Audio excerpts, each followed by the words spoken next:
오늘 마사다에 대해서 공부를 하는데, 지난주에 사실은 마사다를 공부를 하기로 했는데, 지난주에 이 마사다를 공부를 하지를 못했습니다. 그리고 이제 이번 주에도 사실은 마사다를 공부할 수 없는 상황이었는데, 이번 주에 공부를 안 하면 제가 다음 주일날 그 속초성결교회 집회를 가기 때문에 또 못하게 되면 이 마사다를 3주 연속 못하게 돼서, 마사다 공부하기를 기다리고 오신 장로님들이 계셔서 제가 오늘 꼭 해야 되겠다 이런 생각으로 이 자리에 섰습니다. 사실은 어제 이가 너무 아파가지고 치과에 갔더니 목사님 사랑니가 누워있는데 이거 더 이상 둬서는 안 되겠다 그래가지고 사랑니를 어제 뺐어요. 빼는데 의사가 얼마나 힘든지 목사님 참 즐기신 분입니다. 그러면서 뭐 망치로 두들기고 갈아내고 그러면서 빼다가 쉬었다가 또 와가지고 또 빼고 한 20분을 빼는데 진저리가 쳐져요. 제가 요즘 안 울다가 어제 처음 울었어요. 그리고 난 뒤에 이가 이렇게 퉁퉁 붓는데 제가 내일 마사다 설교해야 되니까 좀 붓지 않게 해달라고 하나님 앞에 기도했더니 다행히 하나도 안 부었어요. 그렇죠? 안 부었죠?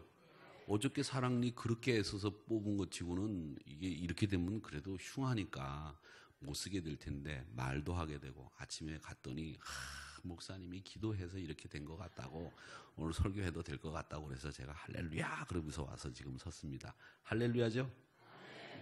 여러분이 늘 저를 위해서 기도해 주셔서 이게 안 붙는 것 같아요. 근데 지금 욱신욱신한 게 묵직한 게 들어있는 것 같아요. 그래서 말이 조금 새는 것 같이 이렇게 들리시면 그런가 보다 그렇게 생각을 하시기 바랍니다. 어저께 하루 종일 이러고 있었어요. 아이스팩 이렇게 붙이고서 이러고 고생했겠죠? 밥도 잘 못 먹었어요. 아파가지고.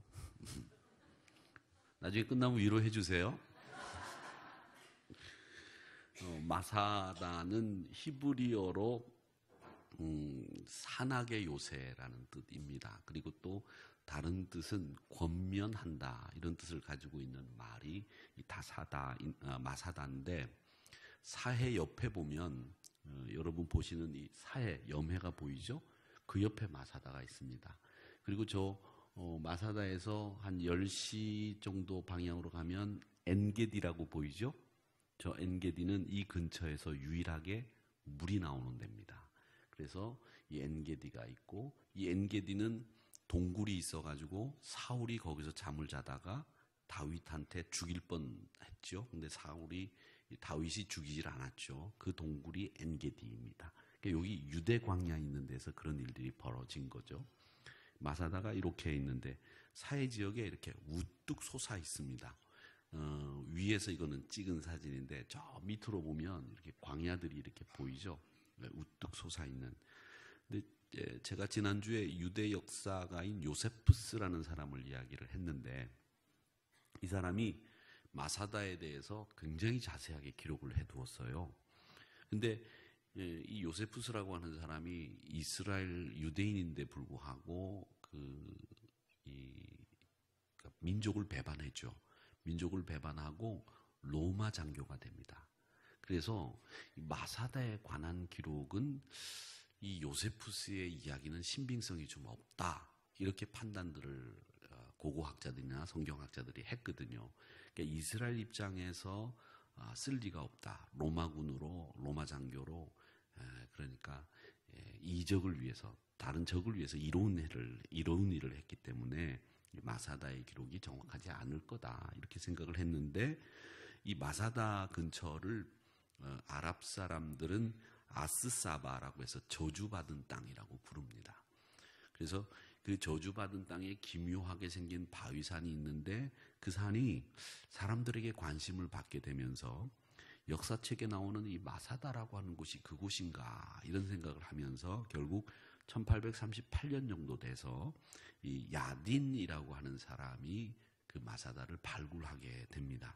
그래서 그 야딘에 의해서 이 마사다가 세상의 모습을 드러내게 되는데, 마사다는 밑에서 이렇게 내려다보면 저렇게 우뚝 솟아있는 바위처럼 이렇게 보이죠.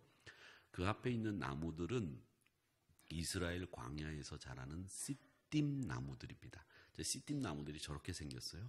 저걸 캐어다가 성소에 그 하나님께서 만나를 넣는 이 성소의 궤를 만들게 되는 그 시띠나무가 저렇게 생겼습니다. 마사다는 이 사해 남쪽 쿰난 동굴, 저희들이 쿰난을 봤는데 쿰난 동굴 남쪽에 있다고 생각을 하시면 되겠는데, 아까 보셨던 산 정상까지가 400m 정도 됩니다. 그러니까 400고지예요. 보통 800고지면 굉장히 높은 고지인데 400고지도 꽤 높은 고지죠. 그 산 정상 400m까지 올라가는 데는 스네이크 로드라고 하는 아주 그 뱀길이라고 해가지고 조그마한 길이 이렇게 있어서 그 길로 통해서만 등반을 해서 400m 정상까지 올라갈 수 있습니다. 지금은 이제 관광객들을 위해서 케이블카를 설치를 해서 이제 성지순례를 가시는 분들은 케이블카를 타고 올라갑니다만은 이 스네이크 로드라고 하는 곳으로 이제 올라가게 되는데, 지금 이 스네이크 로드로 올라가서 이 400m 산 정상에 이스라엘 백성들이 이제 마지막 항전을 벌인답니다.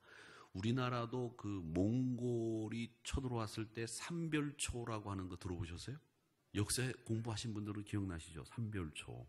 그걸 난이라고 표현을 해서 우리는 배웠는데, 그분들이 몽골의 침입에 항전하기 위해서 끝까지 항전하기 위해서 강화도로 가가지고 거기서 항전을 하고 뭐 그랬습니다만은, 이 로마의 진격에 저항을 하면서 반란을 일으키고 끝까지 항전을 했던 일이 있었던 곳이 마사다다, 이렇게 생각을 하시면 되겠습니다.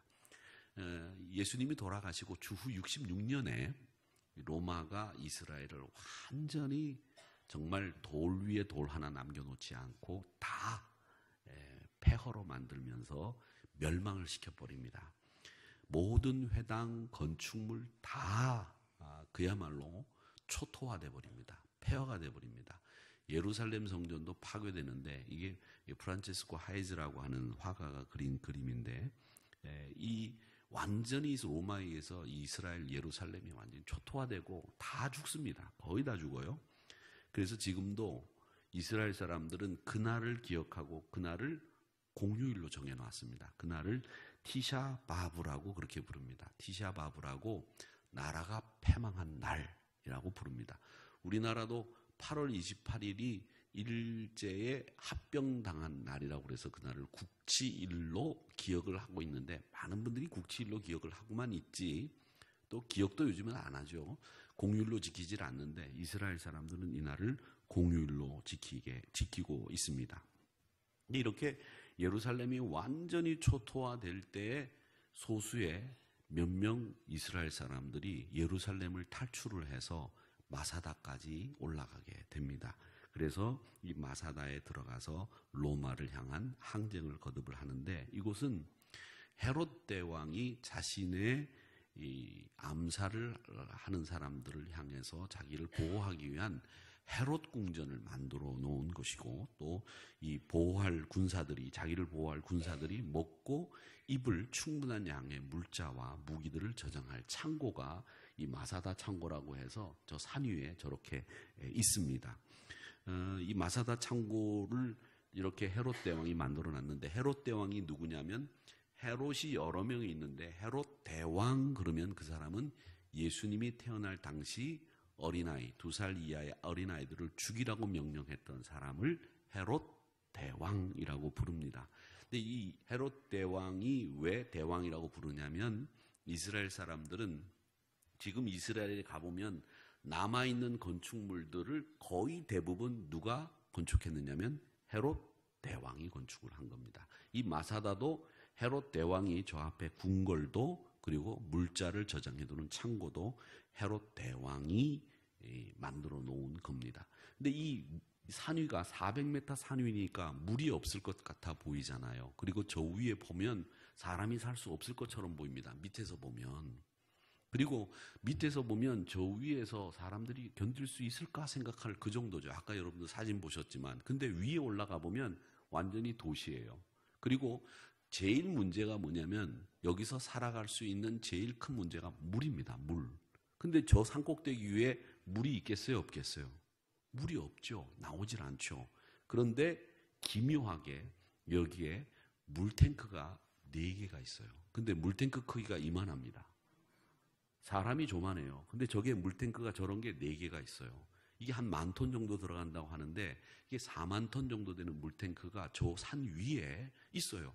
그러니까 로마 군인들이 너희들이 항쟁하러 그 위에 꼭대기에 올라갔다고 하는데 너희들이 이제 물이 없으니까 너 얼마나 버티나 보자.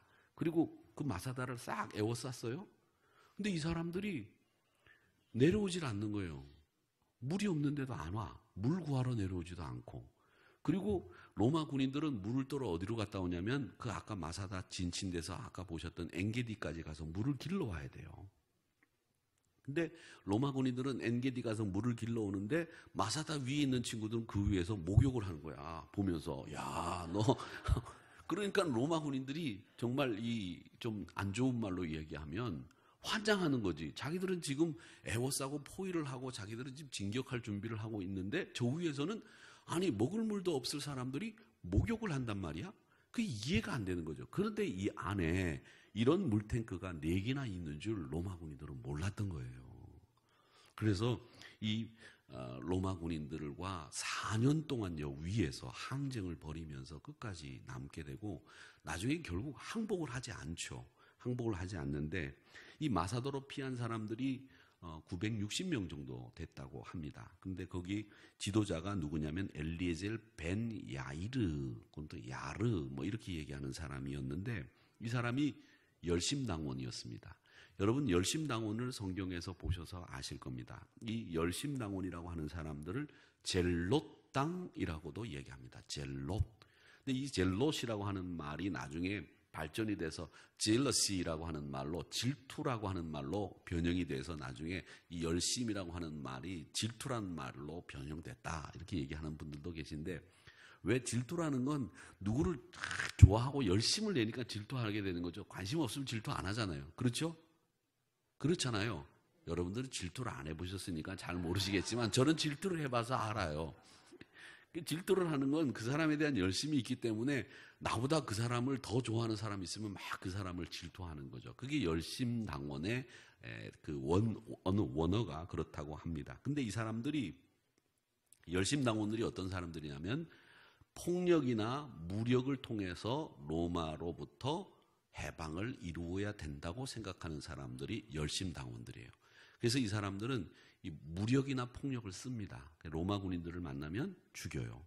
그 죽이기 위해서 가슴 속에 늘 칼을 품고 다니는데 그 품고 다니는 칼을 시카라고 합니다. CICA라고 하는 시카라고 하는 칼을 이 가슴에다 딱 품고 다닙니다. 품고 다니다가 로마 군인이 싹 오면 옆구리를 콱 찔러요. 옆구리로. 이 옆구리를 통해서 폐까지 찌를 수 있는 그 길이의 칼을 갖고 다닙니다. 옆구리를 찌르는 게 앞에서 찌르는 것보다 더 쉽거든요. 왜냐하면 앞에서 찌르면 잘못 찌르면 이제 저희들은 이제 군에 가서 이제 총검술을 배우니까 이제 그런 거를 알고 있는데 이 앞에서 찌르면 이 앞에 갈비뼈가 있기 때문에 이 뼈에 부딪히면 칼이 잘 안 들어갑니다. 이게 뼈와 뼈 사이를 교묘하게 들어가야 이 찔러지는 건데 옆구리는 이 갈비뼈가 별로 많이 없기 때문에 찌르기가 쉬워요. 그래서 폐까지 딱 통과하기가 쉬울 때 옆구리를 찌르는 거예요. 그 시카라고 하는 칼을 갖고 다니다가 옆구리를 탁 찔러가지고 로마군을 죽이는 이런 사람들이 열심당원이었습니다. 예수님이 겟세마네 동산에서 로마 군인들에게 잡힐 때에 베드로 사도가 대제사장의 종인 말고의 귀를 잘라내잖아요. 이 칼을 가지고 다녔다는 얘기죠. 그래서 베드로가 젤롯당원, 열심당원이었다 이렇게 얘기를 하시는 분들도 있습니다. 이제 그 당시의 상황이 그랬다는 걸 여러분 아실 겁니다. 근데 이 960명이 마사다에 올라가 가지고서 이제 항쟁을 벌이고 있으니까 로마 장군이 그 당시에 실바라고 하는 장군이었는데 이 사람이 마사다를 점령하기 위한 여러 가지 작전을 짭니다. 그래서 스네이크 길, 아까 보셨던 그 스네이크 길로 이제 올라가 가지고 점령을 하려고 올라가는데 로마 군인들이 올라가면 거기서 뜨거운 물을 붓고 돌을 굴리는 거예요. 이 뜨거운 물을 붓고 돌을 굴리니까 이 올라갈 재간이 없는 거죠. 그래가지고 로마 군인들이 할 수 없다. 이 어떻게 하면 좋을까? 그래서 이 마사다와 높이가 똑같은 공성태를 쌓기로 작정을 합니다. 그래서 이 마사다 높이와 똑같이 평평한 공성태를 쌓아가지고 그 길로 올라가는 방법밖에는 없겠다. 이렇게 생각을 하고 로마 군인들이 마사다 서쪽에 공성태를 쌓습니다. 근데 처음에 이걸 쌀 때도 로마 군인들이 쌓으니까 돌을 던지고 또 뜨거운 물을 붓는 거예요. 그러니까 나중에는 이스라엘을 멸망시키고 그 포로들, 유대인 포로를 데려다가 이 공성태를 쌓게 했습니다. 그래가지고 이 공성태가 마사다 높이와 딱 같아지는 순간에 이 마사다가 함락당하게 되는 거죠. 그제 그렇게 쌓게 되는데 이제 실바 장군이 이 공사만 3년을 했다고 그래요. 유대 포로를 통해서. 그래서 이 포로를 통해서 딱 쌓고 난 뒤에 마지막에 이제 마사다를 들어가기 전날 이 마사다에 항쟁하는 사람들에게 통보를 했답니다. 항복할 수 있는 여유를 하루 주겠다. 내일까지 항복하고 나오면 내가 너희들을 살려주겠다. 이제 이렇게 이야기를 했습니다.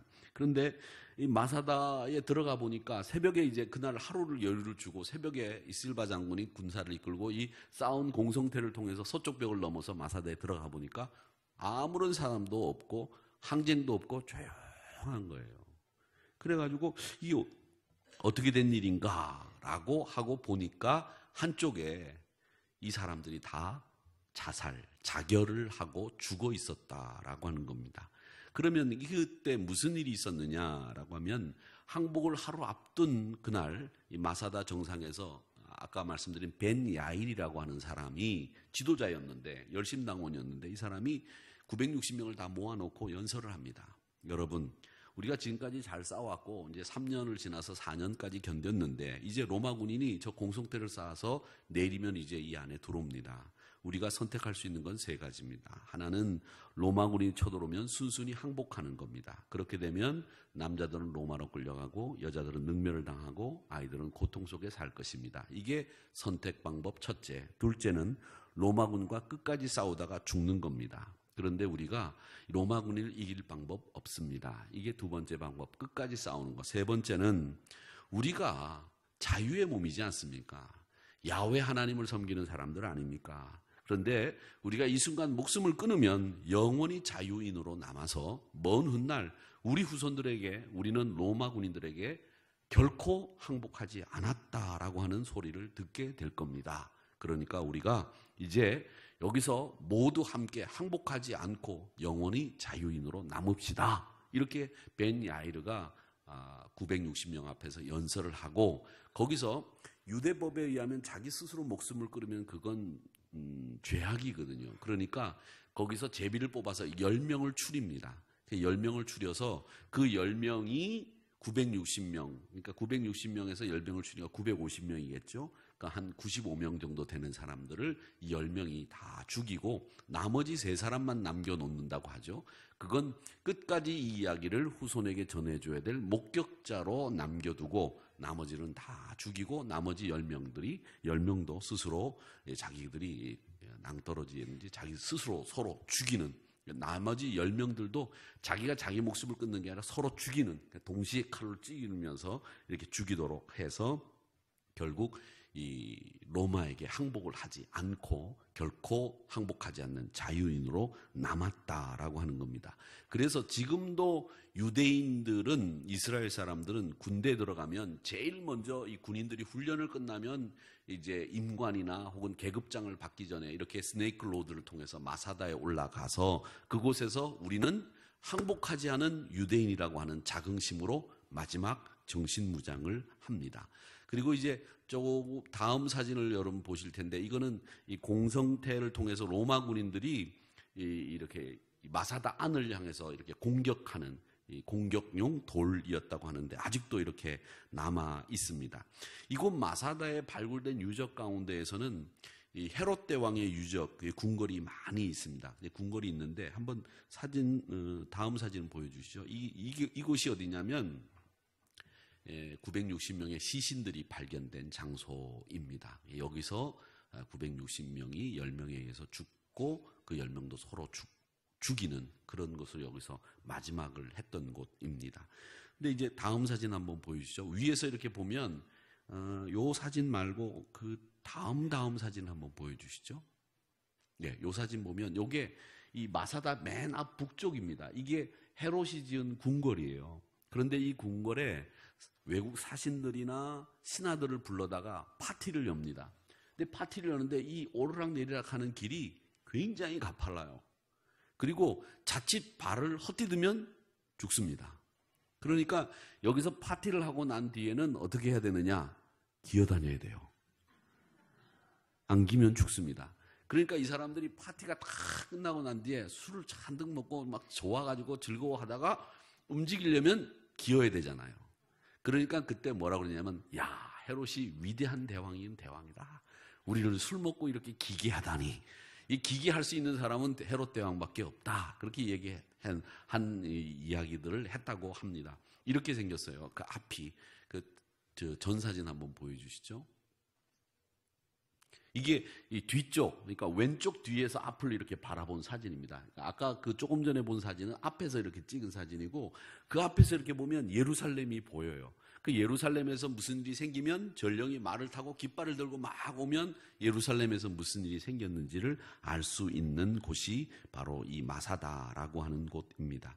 그래서 이 마사다는 헤롯 대왕이 호화롭게 궁궐을 만들어 놓고 있었던 곳이었는데, 이곳에서 이스라엘 백성 열심당원들이 끝까지 항쟁을 벌이면서 항복하지 않는 이스라엘의 자긍심을 만들어낸 곳이다, 이렇게 생각을 하시면 되겠는데, 이 위에 올라가 보면 아주 중요한 역사적인 유적이 하나 있습니다. 그게 뭐냐면 예수님 당시의 회당, 시나고규라고 하는 회당이 여기에 남아 있습니다. 다른 데 남아있는 데가 한 군데 더 있기는 해요. 한 군데 더 있기는 한데, 지폴이라고 하는 곳이 있는데, 그곳이 회당이 남아있습니다. 예수님 당시의 회당이 남아있는데, 예수님 당시의 회당이 남아있는 데가 그렇게 많지 않아요. 그런데 여기만 예수님 당시의 회당이 남아있어서, 예수님 당시의 회당이 어떤 모양이었고, 그 회당을 이 베드로 사도도 그랬고 또 사도 바울도 다니면서 회당에 들어갈 때마다 그곳에서 예수님을 전했다라고 하는 것을 우리가 성경을 통해서 배우고 있지 않습니까? 그래서 예수님 당시 사도 바울이 전도할 당시의 회당의 구조가 어떻게 생겼는지를 알 수 있는 곳이 마사다라고 하는 곳이다, 이렇게 생각을 하시면 되겠습니다. 자, 그러면 오늘 누가복음 19장을 우리 같이 읽었는데, 이 예수님이 이 누가복음 19장은 예루살렘을 보면서 우신 장면이에요. 우시면서, 야, 예루살렘 성, 네가 이제 평화에 대해서 알았더라면 좋았을 걸. 이제 평화를 모르고 너희들이 그 평화를 어디서 찾겠느냐, 이 말씀을 하시는 것이 오늘 본문의 내용입니다.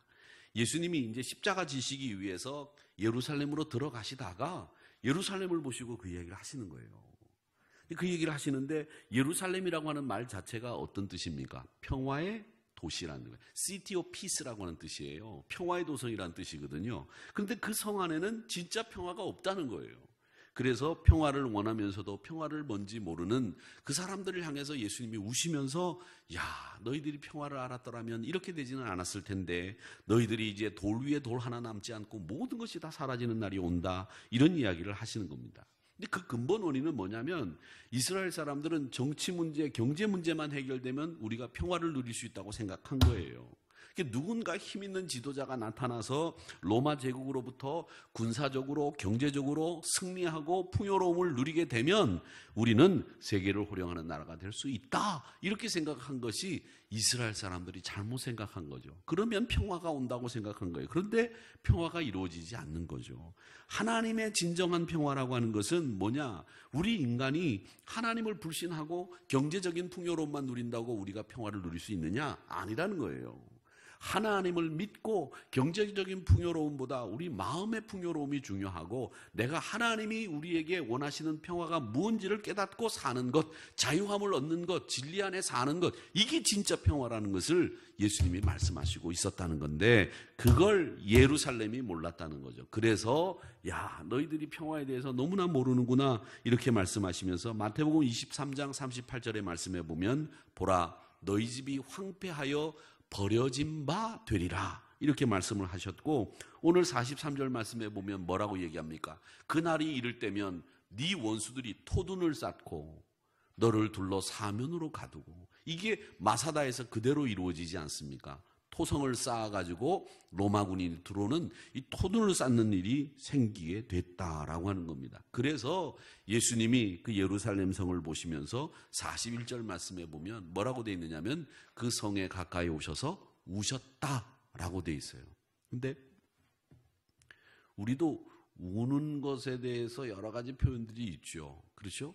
뭐 울다, 통곡하다, 뭐 애곡하다, 뭐 그다음에 여러 가지 말들이 있는데 이스라엘 말에도 운다는 말이 두 가지가 있습니다. 하나가 뭐냐면 다크리오라고 하는 말이 있고 하나는 클라이오라고 하는 말이 있는데 다크리오라고 하는 말은 이런 거예요. 만약에 슬프면 아무 소리 안 하고 입 딱 다물고 눈물만 쫙 나오는 거 있죠.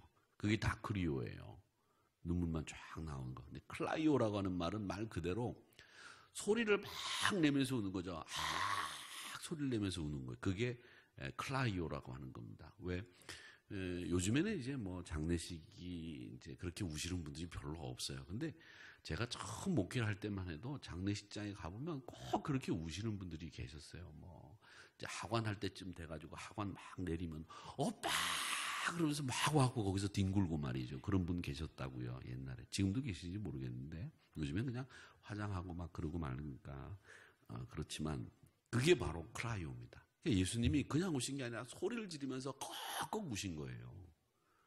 그냥 우신 게 아니라 그러면서 막 가슴을 치면서 막 소리를 치면서 우신 거예요. 그냥 조용히 예수님이니까 조용히 예루살렘 성을 쳐다보고 그냥 우셨을 거다 이렇게 생각하시지만 그게 아니었다는 겁니다. 그만큼 예수님이 예루살렘을 보시면서 안타까워하신 것이고 그 안타까워하시는 말씀 그대로 마사다의 마지막 항전이 처참하게 960명이 서로 죽이면서 그 항전을 끝냈지만 결국 항복하지 않았다라고 하는 자신들의 자긍심을 살리는 것으로 남았지만 이스라엘은 예수님에 대한 평화에 대한 인식을 잘못하고 있었기 때문에 결국 그렇게 예수님 이후에 완전히 초토화되고 이스라엘은 멸망하고 말았다라고 하는 겁니다. 여러분 이태리 로마에 가보면 그 콜로세움 옆에 포로 로마노라고 하는 곳이 있습니다. 포로 로마노. 가보셨어요? 가보신 분들은 아실 거예요. 포로 로마노에 가보면 가보신 분들 계시죠? 예, 포로 로마노에 가보면 개선문이 있습니다. 개선문. 그 개선문이 언제 만들어진 거냐면 이 마사다를 점령하고 난 뒤에 실바 장군과 티투스 장군이 황제가 됩니다. 나중에 그 사람들이 돌아가서 그 로마에 이스라엘, 가나안, 팔레스타인을 점령하고 돌아온 그 즈음에 만들어 놓은 개선문입니다. 그러니까 이제 포로 로마노에 가서 그 개선문을 볼 때 여러분들은 그냥 그 개선문이 아니라 이게 왜 세워졌는지 여러분 아시는 거죠. 아시겠어요? 왜 대답이 없어요? 다음에 가시면 그 개선문을 보면 그 이스라엘 마사다의 마지막 항전을 다 물리치고 로마가 이긴 다음에 세운 개선문이구나. 이 로마에 이렇게 보시고 보면 되겠죠? 예. 내가 갈 일도 없는데 뭐 그걸 또 되겠죠라고 얘기해. 또 혹시 아십니까? 또 내년에 또 가게 될런지 오늘 또 내일 모레 가게 될런지 모르는 거죠. 그렇게 이 로마와 이스라엘 사해 옆에 있는 마사다라고 하는 곳은 정 떨어진 곳이지만 그런 연류가 되어 있는 곳이다. 이렇게 보시면 되겠습니다. 평화라고 하는 것은 어떻게 만들어지는 것이냐? 평화라고 하는 것은 정치적인 해방과 자유로움 그리고 경제적인 풍요로움으로 이루어지는 것이 아니라 하나님이 보내신 하나님의 외아들 독생자 예수 그리스도를 믿고 영접하는 순간 우리 한 사람 한 사람 마음속에 샬롬이 임하게 되고 그 임한 샬롬으로 인해서 이 사회가 변화되고 이 사회가 평화를 누리게 되는 것을 원리를 몰랐다는 거예요. 그래서 예수님이 클라이오 이 예루살렘 성전을 보면서 우셨다라고 하는 것을 우리에게 말씀하시고 있습니다. 그러기에 주님을 사랑하고 주님을 본받으려고 하는 백성들에게는 평화를 누릴 수 있는 특권이 주어진다는 사실을 기억하시기를 축원합니다. 여러분 평화는 힘이 있어서 얻는 게 아니에요. 우리가 예수님 믿고 예수 안에서 예수님 닮아가는 가운데 여러분 마음속에 샬롬이 임하게 된다는 사실을 꼭 기억하시기를 축원합니다. 여러분 한 분 한 분이 예수님과 동행하면 그게 여러분의 마음속에 샬롬이 자리 잡게 되는 것이고 여러분 마음속에 샬롬이 자리 잡게 되면 그게 바로 이 사회를 샬롬하게 만드는 방법이다라고 하는 것을 꼭 기억하시기를 바랍니다. 마지막으로 에베소서 2장 17절 18절을 우리 같이 읽고 말씀을 마치도록 하겠습니다. 시작. 또 오셔서 먼데 있는 너희에게 자들에게 평안을 전하셨으니 이는 그로 말미암아 우리 둘이 한 성령 안에서 아버지께 나아감을 얻게 하려 하심이라. 아멘. 예수님이 평화를 주시기 위해서 오셨다는 사실을 알고 그 평화의 길을 믿고 영접하는 저와 여러분이 되시기를 주님의 이름으로 축원합니다. 아버지 하나님,